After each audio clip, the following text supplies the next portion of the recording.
Hello class 11th। उम्मीद करता हूँ आप सब बेहतर होंगे। तो कॉम्प्लेक्स नंबर के हम इम्पोर्टेंट क्वेश्चंस को कर रहे थे, 1 to 5 कर चुके थे। आज उससे आगे देखते हैं, छोटे छोटे पार्ट्स में हैं। आप रेगुलर चीज़ों को करते करते देखते रहिए। तो ठीक है, क्वेश्चन नंबर 6 को देखो क्या कहता है कि आपको मल्टीप्लाई करना है। आपको मल्टीप्लाई करना है इस कॉम्प्लेक्स नंबर को इसके कॉन्जुगेट से। ठीक है, तो देखो कितना ईजी रहेगा ये। तो आप हम z मान लेते हैं कि z हमारे पास है 2 माइनस का 3 आयोटा। ठीक है, इसका कॉन्जुगेट हो जाएगा 2 प्लस का 3 आयोटा। अब आपको क्या करना है, आपको z डॉट z बार मतलब कॉन्जुगेट करना है।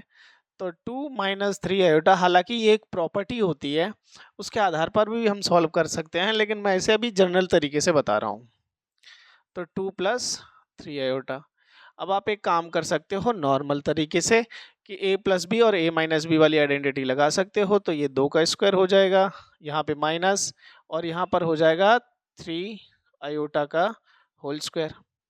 आप जब सॉल्व करोगे तो ये बनेगा 4, ये बनेगा माइनस, ये बनेगा 9, और यहाँ मिलेगा आयोटा का स्क्वायर। जो इंपॉर्टेंट पार्ट है वो यही है कि आयोटा का स्क्वायर का क्या करें। तो याद रखना, आयोटा का जो स्क्वायर होता है वो अपने आप में -1 के बराबर होता है। -1 आप यहाँ पे रखोगे, -1 मल्टीप्लाई -9, ये बन जाएगा प्लस का 9। तो अल्टीमेटली आपके पास आंसर कितना आ जाएगा, 13। क्लियर है? आई होप ये समझ में आया होगा। नेक्स्ट पे देखते हैं। देखो अगला क्वेश्चन देखो। अगला क्वेश्चन क्या कहता है कि आपको k की वो मिनिमम वैल्यू बतानी है, ठीक है, लीस्ट वैल्यू बतानी है, जिसके लिए इस क्वाड्रेटिक इक्वेशन के इमेजिनरी रूट्स आए। कैसे रूट्स आए? इमेजिनरी रूट्स आए। तो आपको पता होगा, आपने क्लास 10th में पढ़ा है कि इमेजिनरी रूट्स कब आते हैं, जब आपका d बड़ा होता है, सॉरी d जो होता है वो छोटा होता है 0 से। जो d है वो आपका कैसा होता है? छोटा होता है 0 से।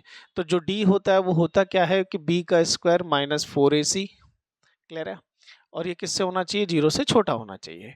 यहाँ पर अगर आप देखो तो a की वैल्यू यहाँ पर 1 है, b की वैल्यू यहाँ पर 5 है, और c की वैल्यू यहाँ पर k है।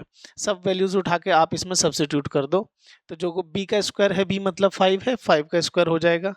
तो 5 का स्क्वायर हो जाएगा -4 इंटू 1 इंटू में k, और ये 0 से छोटा रहेगा।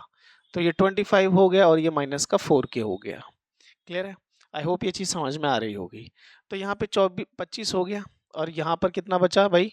ये इधर नेगेटिव है, और इधर जाके कैसा हो जाएगा? पॉजिटिव हो जाएगा। तो ये हो जाएगा 4k। क्लियर है? 4 यहाँ मल्टीप्लाई में है, इधर जाके डिवीजन में चला जाएगा।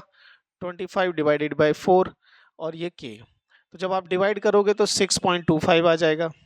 कितना आएगा? 6.25। मतलब k की वैल्यू 6.25 से बड़ी होनी चाहिए। लेकिन k अगर आप ध्यान से देखो तो यहाँ पर इंटीजर वैल्यू बोला है इसने। कैसी बोला है? Least integer value. तो 6.5 के बाद, 6.25 के बाद जो सबसे पहले क्या आता है, इंटीजर आता है, वो कौन आता है? 7 आता है। कौन आता है? 7 आता है। तो आपका आंसर हो जाएगा 7, कि ये सबसे पहले आने वाला क्या है? इंटीजर है इस वैल्यू के बाद। क्लियर है? ये क्या कह रहा है? k की वैल्यू 6.25 से बड़ी होनी चाहिए, और वो भी कैसी होनी चाहिए? इंटीजर होनी चाहिए। ठीक है, तो सबसे पहले आने वाला इंटीजर कौन होगा? 7। तो हमारा आंसर हो जाएगा 7। क्यों सबसे पहला ही क्यों लेना है? क्योंकि हमें लीस्ट बोला हुआ है। क्लियर है? आगे बढ़ते हैं। देखो इस क्वेश्चन को देखो, कहता है find the value of a for which this is real. अच्छा, ये अगर रियल है तो इसका इमेजिनरी पार्ट क्या होगा? 0 होगा। ठीक है ना? आप लिख सकते हो कि इमेजिनरी जो भी होगा, इमेजिनरी पार्ट, उसको हम किसके बराबर रखेंगे? 0 के बराबर रखेंगे। ठीक है, तो पहले निकाल लेते हैं।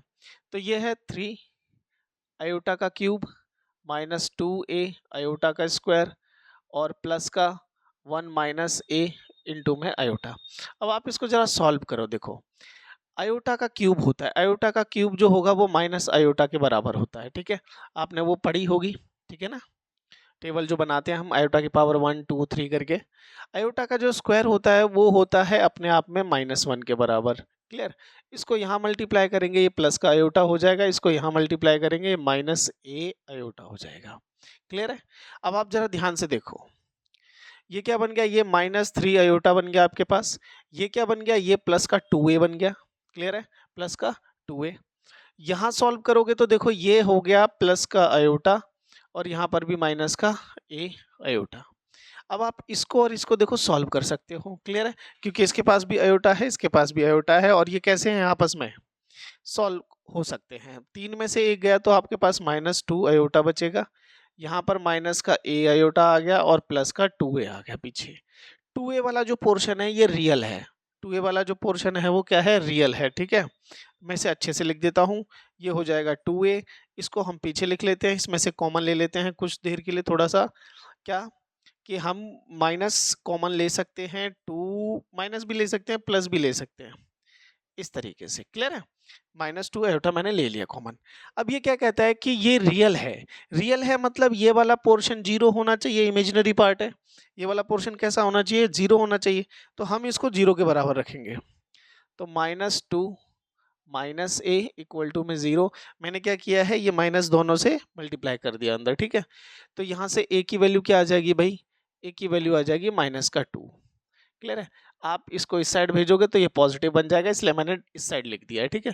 तो a की वैल्यू कितनी आई, -2। इस तरीके से आप इस छोटे छोटे क्वेश्चंस को सॉल्व कर सकते हो। नेक्स्ट पे चलते हैं। देखो इस क्वेश्चन को समझो, ठीक है। कहता है कि find the value of this where n is a natural number. अब अगर आप इस ध्यान से देखो, जो पावर है, चेंजेस कहाँ होंगे, इस n में होंगे, जो कि किससे बिलोंग कर रही है, नेचुरल नंबर से बिलोंग कर रही है। तो चेंजेस इसमें होंगे, तो इसी को पहले उठा के हम देख लेते हैं कि ये आखिर ये बनेगा क्या, ठीक है। तो n की वैल्यू अगर आप 1 लोगे, n की वैल्यू कितनी लोगे, 1, और इसमें रखोगे तो ये 4 1 माइनस का 3 आपको कितना आंसर देगा, 1 देगा। कितना देगा, 1 देगा। आप n की वैल्यू 2 ले लो, ठीक है, और इसमें रखो 4 इंटू में 2 माइनस का 3, ये कितना बनाएगा भाई, 8 माइनस का 3 इक्वल्स टू में 5, ठीक है। आगे चल के n की वैल्यू आप 3 ले लो, ठीक है, ये चेकिंग चल रही है बस अभी। तो यहाँ 3 लोगे तो माइनस का 3, यहाँ पर कितना आ जाएगा, 12 माइनस का 3 इक्वल्स टू में 9। इन द सेंस अब मैं ये कह सकता हूँ, आगे जितने भी हम नंबर लेंगे, आप जो भी मर्जी ले लेना, n की हर एक पावर के लिए, for all n belongs to natural number, ठीक है ना, 4n माइनस 3 इज ऑलवेज, ये कैसा रहेगा, ऑड रहेगा। कैसा रहेगा, हमेशा कैसा रहेगा, ऑड रहेगा। आप जो मर्जी पावर ले लेना n की, ठीक है, क्लियर। आई होप ये चीज समझ में आई होगी।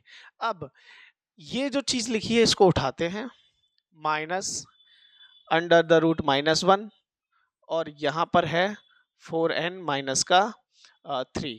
अब मैं क्या करूंगा, ध्यान देना मेरी बात पर, ये जो चीज होती है, ये जो चीज अंदर लिखी गई है, ये मेरी आयोटा के बराबर होती है, क्लियर है। और ऊपर बैठा है ऑड नंबर, ये चीज कैसी है, हमेशा ऑड, तो इसका आंसर हमेशा माइनस आयोटा ही रहेगा। माइनस आयोटा की पावर ऑड, अगर आप कोई भी नंबर ले लेते हो, चाहे छोटा चाहे बड़ा, वो ऑलवेज किसके बराबर होता है, माइनस आयोटा के बराबर होता है। ये छोटा सा इसका एक्सप्लेनेशन था। आगे बढ़ते हैं।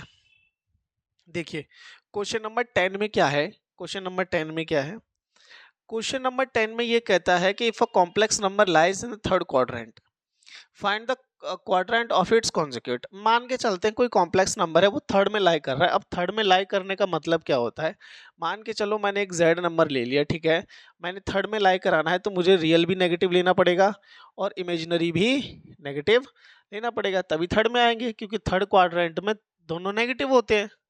अब कहता है इसका कॉन्जुगेट ले लो, तो मैं कॉन्जुगेट ले लूंगा, मेरे को क्या दिक्कत है, कोई दिक्कत नहीं है, ये मेरा कॉन्जुगेट हो गया।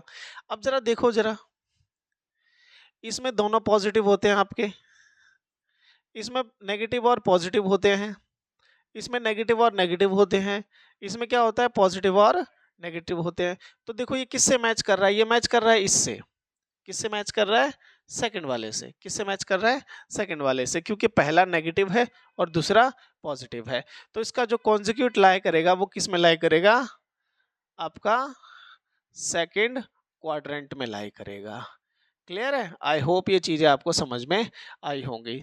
तो हमने 6 to 10 ये क्वेश्चंस कर लिए हैं, इसके बाद जो है वो हम 11 to 15 करेंगे। क्लियर है। आई होप ये चीज़ें समझ में आई होंगी। वीडियो लेंथी ना हो, आपको सेगमेंट में मिले, इसलिए छोटे छोटे बना रहे हैं। उम्मीद करता हूँ आप चैनल के साथ जुड़े होंगे, चीज़ों को समझते रहिए, तैयारी को बेहतर बनाते रहिए। अगले में मिलेंगे, till then take care, bye.